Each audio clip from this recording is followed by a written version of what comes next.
ካቲት 19 ቀን እዚህ መጣው 19 ቀን ለ20 ተሰራ። እግዚአብሔር ይመስገን። እነሱም ደከመን ሰለቸን ሳይሉ የጧቱን በጧት የማታውን በማታ የሰዓቱን ከሰዓት ያው እየተንከባከቡኝ እንደ ልጅ እየታዘዙኝ ያው እያገለገሉኝ እስካሁን እግዚአብሔር ይመስገን በጎ ነኝ። ያው እየተሰማኝ ያለኝም ዛሬ መጥተው አስተካክለውልኝ አደዋለ ምንም እንግዲህ አሁን እስካሁን ያው አንድ እንትን ሰገራ ብቻ ስላልተጠቀምኩኝ በሌላው በኩል እግዚአብሔር ይመስገን በጣም በኃይለኛው እያገዙኝ እያገለገሉኝ ይገኛሉ። ኬላ አለ። ከጤና ኬላ ደግሞ ክትትላችን ጤና ጣቢያ ነው። ከጤና ጣቢያ እንትን ሲላቸው ደግሞ ወደዚህ ይልኩናል። ቅድመ ወሊድ የቅድመ ክትትላችንን ይነግሩናል። ቅድመ ደግሞ ክትትል የምናረገውን ቅድሚያ ከዚያ መተን እዚህ ተመርመረን እዛ ሄደን ክትትሉን እንትንላለን። ስንወስድ ቲፕ 2 ጊዜ እንወስዳለን። ቲፓን ስንወስድ የሚዋጥ መድኃኒት ይሰጡናል። ተታተሉናል። እየመጡ ያውናል። ተልተሎ እየመጡ አቀማመጡን ያውናል። አንትራሳውንድ ያነሱናል። በተረፈ ደግሞ አሁንም እየመጡ ይለኩናል። እንትን የጽንሱን አቀማመጥ ያውልናል እየመጡ።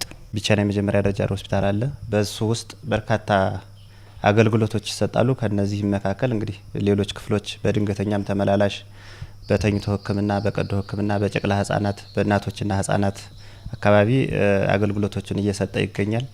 ከዚህም ውስጥ እንግዲህ የኛው ክፍል ከሆስፒታላችን እንደምናውቀው የመጀመሪያ የእናቶችና ህጻናት ክፍል በርካታ ሰርቪሶች የምንሰጥበት ሁኔታ አለ። ከዚህም መካከል የቅድመ ወሊድ፣ የድህረ ወሊድ፣ የማዋለድ አገልግሎት፣ በቀዶ ሕክምናም የማዋለድ አገልግሎት፣ የቅድመ ክትትል እርግዝና ክትትል፣ የወሊድ አገልግሎትና የጨቅላ ህጻናት አገልግሎት አጠቃላይ የክትባት አገልግሎትን ጨምሮ አገልግሎቶች እየሰጠን እንገኛለን ማለት ነው። አሁን የምንሰጣቸው አገልግሎቶች ከጊዜ ወደ ጊዜ ከአመት ወደ አመት በጣም እየጨመሩ ያለበት ሁኔታ ስላለ ምናልባት እንዳልኩ ከተለያዩ ወረዳዎችም ስለሚመጡ በተለይ አሁን እንደ ትልቅ ማነቆ ሆኖ እያስቸገረን ያለ የእናቶች ማቆያ ክፍል ባለመኖሩ ምክንያት ኦልሞስት ያለ ጊዜያቸው ምጥ የሚጀምርበት ሁኔታ ስላለ 1 ወር 2 ወር የምናስተኛበት ሁኔታ አለ እናቶችን።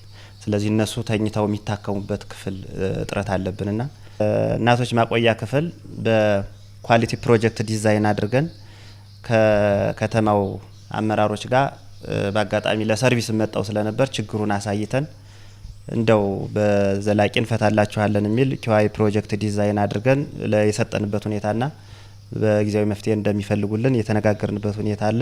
እኛ ግን ባለው የክፍሎችንም ቢሆን ኮምፕሮማይዝ አድርገን አጠጋግተንም ቢሆን ሕክምናው መነፈግ ስለሌለበት አገልግሎቱ መሰጠት ስላለበት እሱን እየሰጠን ያለንበት ሁኔታ አለ። ሁለተኛ ከወረዳ ጤና ጥበቃ ጽሕፈት ቤቱም ጋር በመነጋገር እናቶችን ኦልሞስት ቢቸና ጤና ጣቢያ የማቆያ ክፍል ሰፋ ያለ የማቆያ ክፍል ያለው ስለሆነ እናቶች በጣም ለረጅም ጊዜ የሚቆዩ ክትትል የሚያስፈልጋቸውን ከቢቸና ጤና ጣቢያ አገልግሎት ማቆያ ክፍሉ ላይ አርፈው አገልግሎት እንዲያገኙ እየተነጋገርን ያለንበት ሁኔታ አለ። ቢቸና የመጀመሪያ ደረጃ ሆስፒታል የተመሰረተው 2007 ዓ.ም ላይ ነው እና በጥቂት ባለሙያዎች በኢመርጀንሲ አገልግሎትና በማዋለድ አገልግሎት ደረጃ ጀምሮ በአሁኑ ሰዓት ብዙ ሰፋ ያሉ አገልግሎቶችን ከመጀመሪያ ደረጃ ሆስፒታል አቅም በላይ የሚሰጥ አገልግሎት እየሰጠ ያለ ሆስፒታል ነው። አትን በማሟላት አኳያ እኛ በተቻለ መጠን የቢቸና የመጀመሪያ ደረጃ ሆስፒታል ለመድኃኒትና ለግብአት ቅድሚያ ሰጥቶ ትኩረት ሰጥቶ እንዳይጓደል አስቀድሞ እንዲሟላ በማድረግና አቅርቦት ካለበት ከባህር ዳር ነው የምናመጣው ከኢፕሳን የምናመጣው እዛ ያሉ ነገሮችን በሙሉ እኛ እናመጣለን። ሴንተር ላይ በመሆኑ የተነሳ ከ522000 አካባቢ በላይ ፖፑሌሽን ነው ሰርቭ እያደረግን ያለ ነው ማለት ነው። እኛ በኩል ደረጃውን ለማሳደግ መጀመሪያ አንድ የመጀመሪያ ደረጃ ሆስፒታል ወደ ጠቅላላ ሆስፒታል ለመቀየር የሚያስፈልጉ የውስጥ የሰው ኃይል ያስፈልጋል። ምታሟላቸው የሐኪሞች ብዛት፣ የነርሶች ብዛት፣ የአዋላጅ ነርሶች እንዲሁም ሌሎች የሚያስፈልጉ የሰው ኃይል አለ። ሌላ ደግሞ የሕክምና መሳሪያዎች ማለት ነው።